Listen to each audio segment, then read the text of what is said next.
그리스도 되시는 예수님의 이름으로 간절히 기도 올리옵나이다. 아멘. 에베소서 2장 1절로 2절 말씀 드리겠습니다.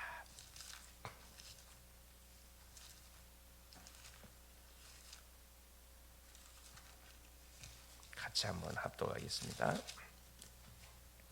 하나님의 뜻으로 말미암아 그리스도 예수의 사도된 바울은 에베소에 있는 성도들과 그리스도 예수 안에 있는 신실한 자들에게 편지하노니, 하나님 우리 아버지와 주 예수 그리스도로부터 은혜와 평강이 너희에게 있을지어다. 아멘. 6월 9일 월요일, 은혜와 평강이 너희에게 있을지어다. 오늘도 하나님은 우리에게 은혜와 평강을 풍성하게 허락해 주실 줄 믿습니다. 자, 지금 우리 성도님들이나 렘넌트들은 특별히 부모님이나 가정 가난, 질병, 무능을 통해서 굉장히 힘들어할 수가 있습니다. 그렇죠? 사실은 이 가정 문제, 또 가난의 문제, 경제 문제, 또 질병의 문제, 사실 또 무능의 문제, 이건 참 답답한 그런 부분들 중 하나지요. 그러나 분명한 것은 우리 자녀들이 알 것은 내 책임이 아니라는 거죠. 이것은 반드시 뭐 해야 되느냐? 중요한 그런 하나님의 계획이 있고, 여기에 우리가 이 흐름 속에 같이 끌려가면 되질 않습니다. 이걸 반드시 뭐 해야 되냐? 바꿔야 되겠죠. 그렇죠? 흐름을 완전히 틀어버리면 됩니다. 그렇죠? 질병으로 계속 대물림 되는 가정들은, 그렇죠, 질병이 걸릴 수밖에 없는 딱 뭐가 음식 문화가 딱 몸에 배어 있습니다. 그거 반드시 뒤집어줘야 되고요. 틀림없이 무능 마찬가지입니다. 왜 무능할 수밖에 없냐? 가난한 집안은 계속 가난이 대물림이 되는 것이 세상적으로는 맞죠. 그러나 언약 차원에서 이게 맞지 않습니다. 반드시 바꿔버려야 됩니다. 누가 바꿔야 되느냐? 복음을 가지고 있는 우리 자신들이, 우리 렘넌트들이, 성도들이 얼마든지 뭐 할 수 있습니까? 이걸 뒤집을 수 있습니다. 그 증인이 누구죠? 믿음의 조상 아브라함. 우상의 가문에서 계속, 그렇죠, 줄초상이 나가는 가운데 아예 하나님의 부름을 받고 결단을 딱 내리죠. 그렇죠. 네 본토 친척 아버지 집을 떠나 내가 네게 지시할 땅으로 가라. 아브라함은 그 말씀을 언약으로 붙들고 약속의 땅으로 갔습니다. 물론 가서 여러 가지 그런 실패도 하고 불신앙도 하고 여러 가지 창피당하는 사건도만 있었지만 그건 지나가는 과정이에요. 거기에 우리가 연연해야 할 이유가 하나도 없어요. 하나 이유가 없습니다. 어제도 제가 병원에 잠깐 들렸다가 마침 그 휴게실에 있는데 어느 분이 이렇게 나이 든 분이 다 이렇게 환자분이죠. 잠깐 와서 같이 앉아 있다가 이제 이런 이야기 저런 이야기 하다가 복음을 딱 전달했어요. 81세쯤 되시다 그러더라고. 전립선 암 그것 때문에 와서 이렇게 이제 수술을 받고 이제 마지막 회복 중에 있는데, 그래서 이제 그걸 물고 들어가지고 복음을 쭉 이야기했어요. 근데 이분이 뭐라 이야기하면, 아이고야 목사님, 내가 지금 나이가 80이 넘었습니다. 지금까지 이렇게 내 맘대로 살다가 나이 들어갖고 이렇게 하나님을 믿는다. 이건 전혀 제 양심이 허락이 안 된대. 그래서 웃으면서 한마디 해줬습니다. 그래서 지금 해가 지금 저 완전히 넘어가기 일보 직전입니다. 우리 어르신 좀 죄송한 소리인데, 물론 올 때에 순서 있지만 갈 때는 순서가 없습니다. 내가 뭐 더 오래 산다는 보장은 없지만, 그러나 우리가 인간적인 계산으로 해봤을 때는 저보다는 어르신이 먼저 가지 않을까 그런 생각이 드는데, 하나님이 마지막 주신 타임 아니냐, 기회가 아니냐. 그래서 이제 복음을 제시하고 영접을 초청하는데 결국은 자기가 같은 지금까지 이렇게 살았는데 제가 어떻게 갑자기 이렇게 그렇게 하겠냐, 이런 식의 이제 그 소위 양심적인 행위적인 그런 고백을 하더라고요. 그래서 마지막으로 한마디만 해줬어요. 그랬죠. 좋습니다. 그러면은 내가 마지막 한마디 말씀 드릴게요. 그래요. 우리 사람은 반드시 죽으면 내세가 있습니다. 그러나 천국 지역이 있는데, 없으면 좋겠는데 있으면 어르신 죄송한 소리 집에 가야 됩니다. 하여튼 말씀 너무 감사하다고 그러면서 알겠습니다. 그러냐 굿바이 했는데, 이런 아주 양심적인 사람들이 생각 밖으로 많이 있습니다. 완전히 뭐죠? 사단의 함정에 걸려든 거지. 뭘로 인해서? 행위적인 부분이 각인되어 있다 보니까 내가 지금까지 내 중심 마음대로 살다가 갑작스럽게 소위 말 그거 없이, 그렇죠, 내가 주인을 바꾼다, 하나님 믿는다, 자기 그 마음이 용납이 안 된다는 거라. 그렇게 하세요. 나이 부신들 중에 영적인 나이가 연세가 되실수록 뭐 해야 되느냐? 영적 힘이 있어야 됩니다. 육신의 힘이 없을지 몰라도 영적인 파워가 있어야 되고 총명해야 되거든요. 그래야 분명히 옳고 그름을 분명하게 판단할 수가 있습니다. 그렇죠? 그래서 하여튼 복음 가진 우리 전도자들이 딱 우리가 가는 현장 속에는 그렇죠. 하나님께서 그 사람이 복음을 받고 안 받고 그걸 떠나가지고 일단은 복음을 반드시 이렇게 제시해서 마지막 기회를 주는 거죠. 사실 기회를 줬는데 뭐 얼마나 사실인가 모르겠지만은 그렇죠. 안타깝다 그런 생각이 들더라고. 여기 보면 해외에서도 마찬가지야. 해외에서 온 사람들도 완전한 축복의 발판들을 수많은 돈을 내고 훈련받기 위해서 왔는데 그렇죠. 그저 이렇게 그냥 시간만 때우고 가면 말이 안 되는 거죠. 완전히 그냥 생을 걸고 이렇게 우리가 뭐 해야 되느냐 인생의 분명한 답을 찾아내야 할 이유들이 있습니다. 어려운 상황 속에서도 교회에 정착하지 못하는 사람들은 뭐 할 필요가 있냐 그렇죠. 분명한 하나님 주시는 그 힘을 우리가 분명히 얻어내야 됩니다. 새 가족은 무엇을 먼저 가지고 가야 하고 무엇을 먼저 가지고 가야 되는지, 중직자들은 반드시 뭐 해야 되느냐 그렇죠. 영적인 신앙의 발자취를 남기기 위해서 우리가 무엇부터 해야 되는지 그렇죠. 무엇을 위해서 정말 우리의 시간들을 집중해야 되는지, 교역자는 실제 힘을 얻지 못하면 어떻게 되는지 뭐 말할 필요 없는 거죠. 그래서 교역자든 중직자든 성도님든 렘넌트든 누구를 막론하고 반드시 하나님 주시는 영적 힘 이걸 얻어야 됩니다. 불신자는 반드시 구원을 받아야 되고 구원받은 주의 백성들이 영적 힘을 얻어야 다음 사역을 할 수가 있죠. 성경에는 그래서 재앙시대가 온다고 계속 경고하고 있습니다. 그렇죠. 세상에서는 유토피아를 강조하지만 성경은 정반대로 이야기합니다. 그럼 우리는 어떻게 이런 과거를 제대로 진단하고 우리의 청산하고 그것을 발판 삼아서 승리해 갈 수가 있겠냐? 첫째, 은혜의 복음으로 우리가 과거를 청산 분명히 해야 됩니다. 은혜의 복음을 놓친 이스라엘은 노예 포로 속국이 돼서 은혜의 복음을 놓쳤다는 것은 어디에 잡혀버려서 율법에 잡혀버렸습니다. 율법에. 후대의 고난을 당하도록 이들이 원인 제공을 했고요. 원죄와 구원, 안타깝지만 유대인들은 지금도 원죄를 믿지 않습니다. 이게 원죄를 안 믿다 보니까 예수 믿을 이유가 없어요. 원죄와 구원 연결되어 있거든. 사탄 안 믿습니다. 지옥, 내세 안 믿어요. 이해가 안 되죠. 어떻게 하나님 믿는 사람이 안 믿냐? 처음에는 믿었죠. 시간이 흘러가면서 완전히 이제 하나님 필요 없습니다. 그래서 그리스도를 알지 못했기 때문입니다. 결국은 하나님이 보내신 자 메시아를 왜 보내시는지, 왜 메시아가 종의 모습으로 어린 완전 이런 힘없는 그런 모습으로 오셔서 십자가에 죽어야 되는지 전혀 이들은 이해를 하지 못했어요. 그래서 지금도 그 메시아를 기다리고 있는데 그렇죠.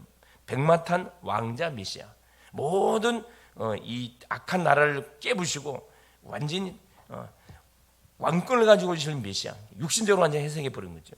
그래서 이들은 육신적으로 성공을 향해서 완전히 올인한 거죠.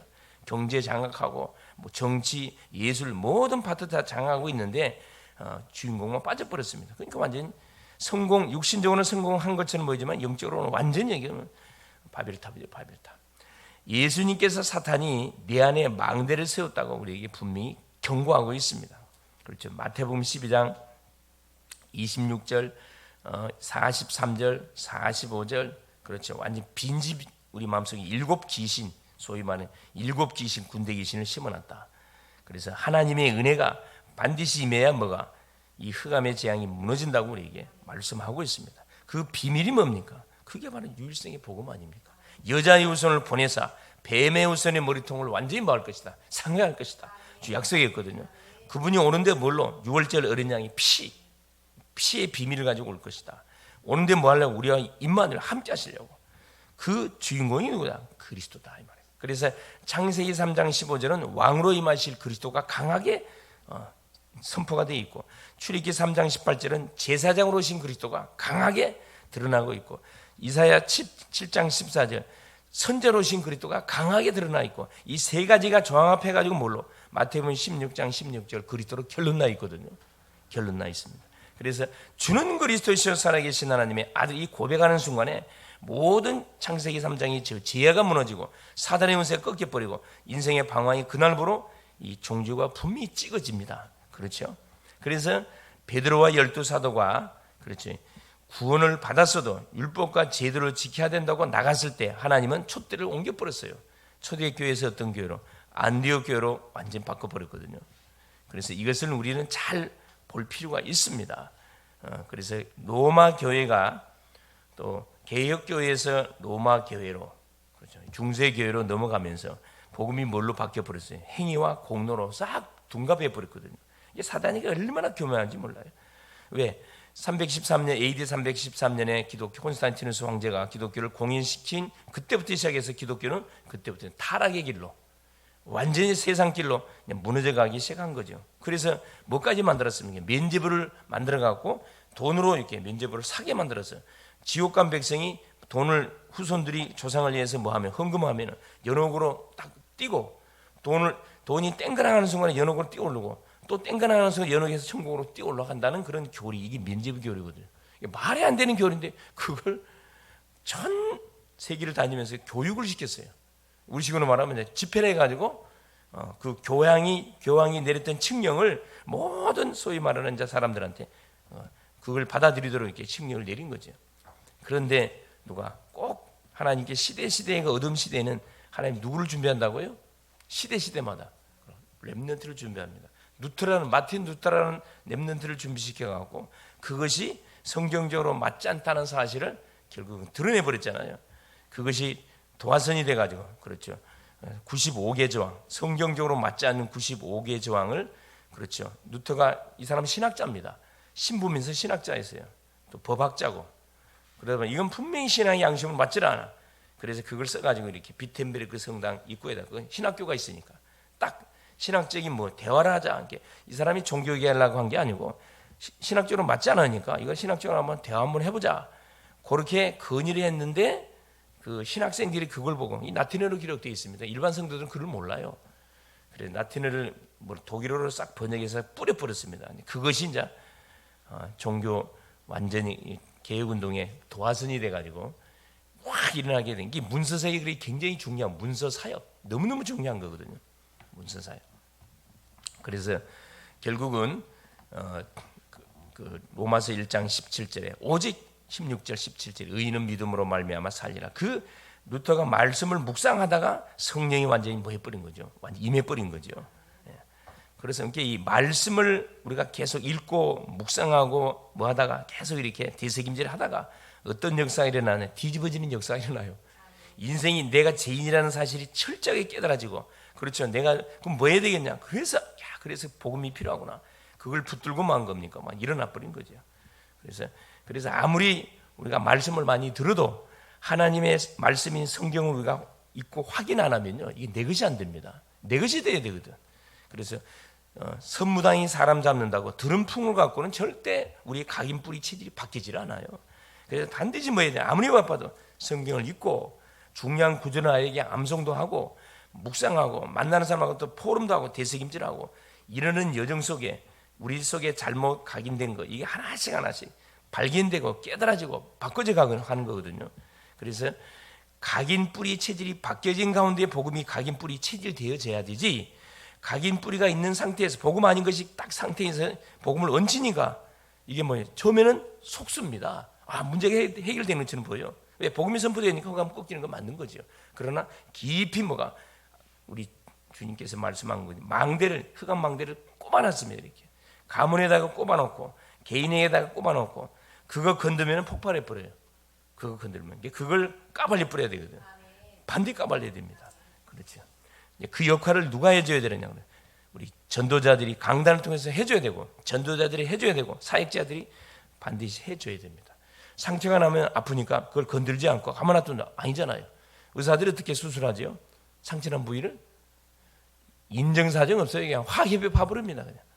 그래야 모든 그 상처를 통해서 옮길 모든 고름들 이게 싹 제거되잖아요. 염증이 유발될 수 있는 근원적인 면을 싹 제거해 버립니다. 이게 사실 굉장히 중요한 작업들이거든요.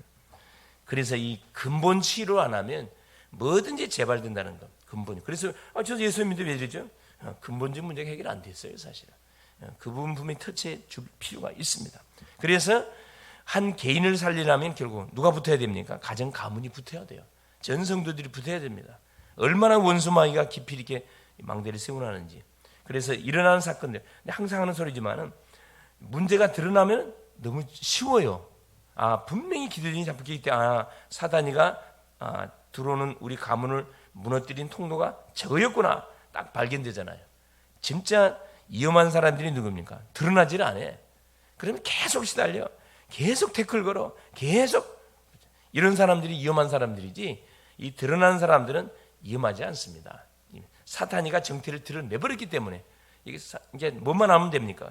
원인이 뭐니, 통로가 뭔지만 찾아서 이렇게 말씀으로 답 줘버리면은 싹 정리가 되어집니다. 틀림없어요. 걱정 안 해도 돼요, 사실. 가만 안 두세요. 그래서 두 번째입니다. 미래의 재앙을 막는 평강의 복음. 우리가 받은 복음이 그냥 복음이 아니고 과거만 끝낸 게 아니고 미래까지 완전히 어떻게 보장해 주는 복음이잖아요. 미래 재앙 막는 하나님의 평강이 우리에게 있어야 되고, 평강은, 하나님 주신 평강은요 아무도 못 막아요, 사실은. 그렇죠? 보좌, 또 하나님의 나라, 계속 하나님 주신 평강은 어떻게 임합니까? 보좌의 능력으로, 그렇죠? 하나님의 나라로, 하나님의 나라 일로 우리 속에 계속 임하게 되지요, 사실은. 이게 이 모든 흑암의 이 세력들이 완전히 뭐하게 돼 있습니까? 그래서 버티다 보따리 싸게 돼 있거든요. 본인이 보따리 싸고 나가도록 만들어야지. 우리가 강제로 쫓아낼 필요가 없어요. 또 다음에 또 오는데 나가지 못해 영적 상태를 만들어 보면 됩니다. 그래서 우리가 이 계속 말씀의 그 흐름을 타고, 그렇죠, 계속 기도에 24에 도전하고 계속 전도에 도전해야 할 이유가 여기 있는 거거든요. 우리는 보좌의 망대를 세우고 보좌의 여정을 가고 보좌의 이정표를 세워 가야 되는 이유가 여기에 분명히 있습니다. 그렇죠? 마지막 세 번째, 우리가 축복하는 복음. 바울은 항상 성도들 놓고 기도했습니다. 항상 바울 서신을 보면요, 1장 1절 2절 항상 보면은 하나님의 아들 쭉 하면서 예수 그리스도 이름으로 계속 뭐합니까? 축복해요. 너희를 위해서 항상 내가 기도한다. 하나님이 안다. 그래. 뭐 어떤 가슴을 가지고, 그렇죠, 완전히 같은 그 영혼 바울이 지나가면서 세웠던 교회들, 한 영혼 제자 놓고 바울이 24 기도했음을 역력하게 우리에게 말씀해 주고 있습니다. 여기도 1장 1절에 뭐라고 바울이 고백했냐면, 하나님의 뜻으로 말미암아 그리스도 예수의 사도된 바울은 자기의 정체성을 말한 다음에 에베소에 있는 성도들과 그리스도 예수 안에 있는 신실한 자들에게 편지하노니 하나님 우리 아버지와 주 예수 그리스도로부터 은혜와 평강이 너희에게 있을지어다. 그렇죠? 그러면서 축복합니다. 3절에 찬송하리로다. 하나님 우리 주 예수 그리스도의 아버지께서 그리스도 안에서 하늘에 속한 모든 신령한 복을 우리에게 주시되 창세전에 그리스도 안에서 우리를 택하시고 우리로 사랑 안에서 그 앞에 거룩하고 흠이 없게 하니, 계속 그리스도 안에서 계속 정체성을 확인시켜 주는 거죠. 주의 종들은 그래서 우리 성도님들을 위해서 24 계속 기도해야 될 이유가 여기 있고요. 성도님들은 또 주의 종들을 위해서 계속 24 같이 기도해 줘야 할 이유가 여기 있습니다. 또 우리 성도님들은 우리의 가정에 가족들을 놓고 계속 기도할 이유가 여기 있고요. 서로 중보 기도해 줄 이유가 여기 있습니다. 기도가 반드시 기도는 역사하기 때문에 후대에게 은혜의 복음, 평강의 복음, 세계를 움직이는 이 축복의 복음을 분명히 우리가 전달해 줘야 되고, 전달하기 전에 우리 자신이 그걸 누려야 되겠죠. 당연히 부모님의 기도는 헛되지가 않습니다. 그렇죠. 기도로 모든 어려움을 우리는 능히 뭐 할 수 있습니까? 이길 수 있습니다. 왜냐? 자, 우리를 주신 분은 마녀보다 크시고 그 마녀보다 크신 하나님이 누구의 하나님이기 때문에, 나의 하나님, 우리 하나님이 되기 때문에 그렇습니다. 오늘도 은혜와 평강의 복음을 시마다 때마다 우리에게 계속 공급해 주시는 그 주님을 풍성히 누리시는 그런 복된 여정 될 수 있기를 그리스도 이름으로 축원을 드립니다. 살아계신 하나님 아버지 고맙습니다. 오늘도 우리 사랑하는 글로벌 제작교회 성도님들 하나님께서 축복하시고 25차 40일 집중 새벽기도 첫날 우리 가운데 허락하여 주사, 오늘도 우리가 은혜와 평강의 이 복음의 말씀을 우리가 확인하면서 은혜와 평강의 복음을 계속 누려갈 수 있도록 하나님 귀한 날을 허락하신 우리 주님을 찬양합니다. 사랑하는 주님, 주님이 주시는 은혜는 아무도 하나님 거부할 수가 없고 주님이 우리에게 주시는 평강도 아무도 막을 수가 없습니다. 하나님, 우리가 복음을 모르고 살아왔던 과거가 이미 복음 안에서 끝났고 아버지의 오늘이라는 시간표 속에 오늘도 이 복음을 풍성히 누릴 수 있도록 귀한 날을 허락하신 주님을 찬양합니다. 우리 글로벌 제작계 모든 성도님들은 오늘도 현장의 선교사로 파송하오니 우리의 주님이 앞서 군대를 파송하여 주사 하나님이 주신 은혜와 평강의 복음이 먼저 우리 자신 속에 풍성히 누려질 수 있도록 은혜를 허락하여 주사 이것이 우리 가족들에게 이웃들에게 만나는 모든 신님들에게 조용히 전염되고 전달돼 갈 수밖에 없도록 성령으로 역사하여 주셔서 가는 곳곳에 어둠의 망대를 무너뜨리고 빛의 망대를 세워가는 멋진, 그래서 빛의 성전을 세우는 멋진 하루 될 수 있도록 성령으로 역사하여 주시옵소서. 영육간에 어려움 당하고 있는 사랑하는 모든 심령들 속에 이 새벽도 우리 하나님이 신방하여 주사 하나님 사랑하는 모든 여종을 속이고 아버지 하나님 괴롭히고 계속해서 아버지 하나님 복음의 빛을 차단시키려고 계획에 부리는 아버지 하나님 모든 악한 더러운 영, 더러운 모든 혼미의 영들은 권세 있는 그리스도 예수 이름으로 결박을 받고 떠나갈지어다. 사랑하는 주님이 최고로 영광을 받으시고 아버지의 그 가정 가문 속에 중요한 아버지 하나님의 구원의 계획들이 또 귀한 사건들을 통해서 완전히 아버지 성취되게 하게 하여 주시옵소서. 그리스도 되신 예수님의 이름으로 간절히 기도 올리옵나이다.